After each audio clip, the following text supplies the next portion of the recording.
Keeping the family fed and happy every day can be a thankless task. I want to put the excitement back into mealtimes, particularly for the cook. Smell that. Oh, my word. This is cooking. So I've come up with a range of mouth-watering dishes that will free you from being tied to the stove. Into the oven, job done.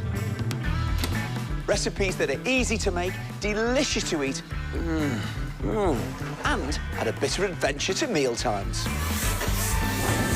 I've even lined up some families to road test them. To help change their mealtimes for good.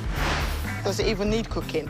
Yeah. It smells so good. From freezing to use another day, transforming leftovers and other tips to save time and money. Frozen piece of haddock, comes out the bag, defrost it, you're not wasting anything at all. Yeah. My dishes will make kitchen life a pleasure without taking an age. Oh, yeah. I knew you were good, but I didn't know you were that good. Today, a really quick family lunch, 2 tea time treats, speedy midweek dinners, and a family showstopper that puts the sun back into Sunday roast.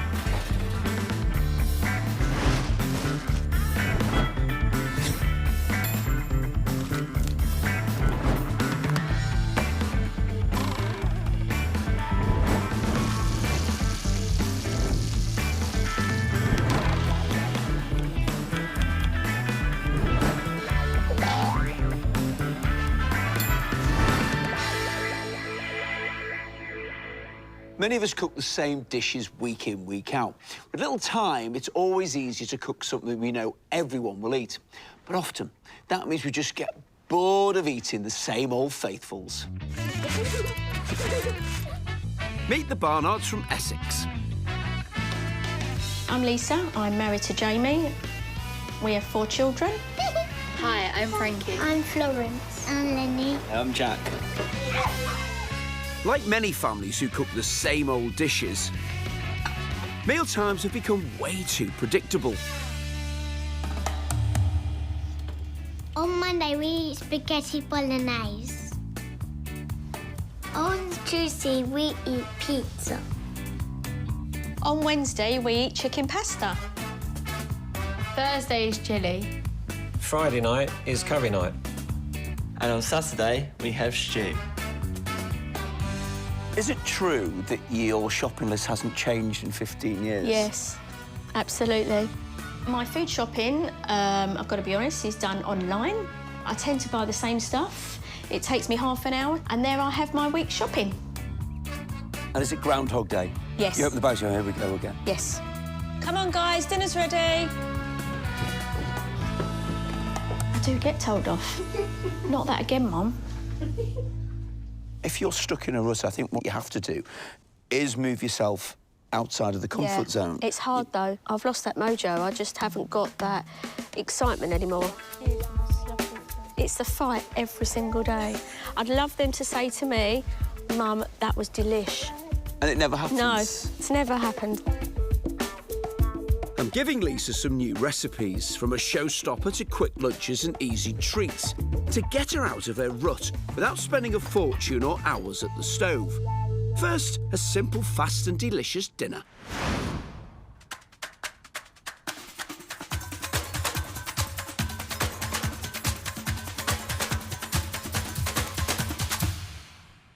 If you find that you're cooking the same things over and over again, I wouldn't mind betting one of the things you always turn to is chicken.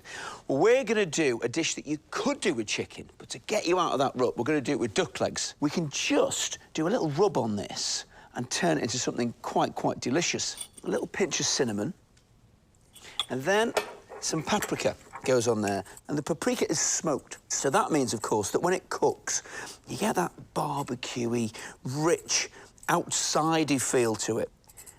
Other thing we add to it is a good pinch of salt. And just rub this in. Make sure that you're getting all of that kind of cinnamon and the paprika and the salt working into the duck. And that will give us a great bit of flavour.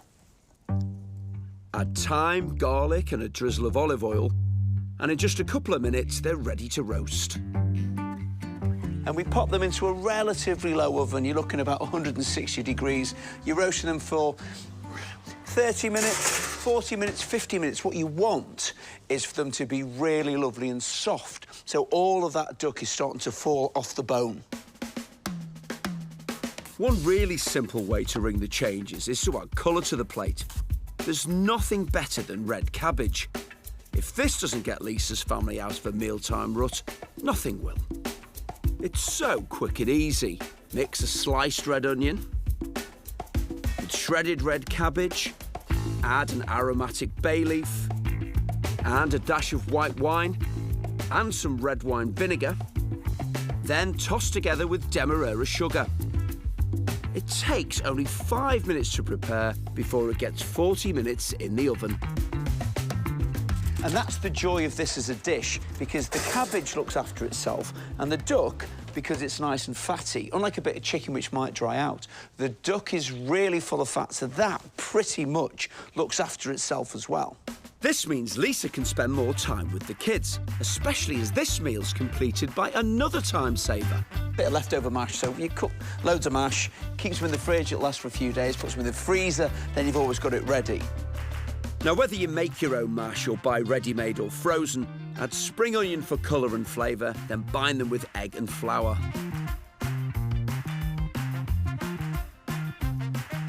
If you're cooking these from fresh, make more than you need and freeze. The scones are really quick to mix, so you can take your time frying them. Oh, look at that.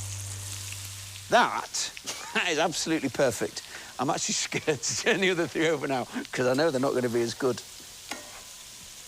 OK, you can look. There we go. That one's good too. That's what you want. You want that lovely crispy edge. Wow. Once you've got that nice little bit of colour on both sides, drain them on a piece of kitchen roll.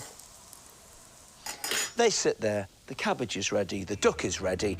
Wait till you see what this looks like.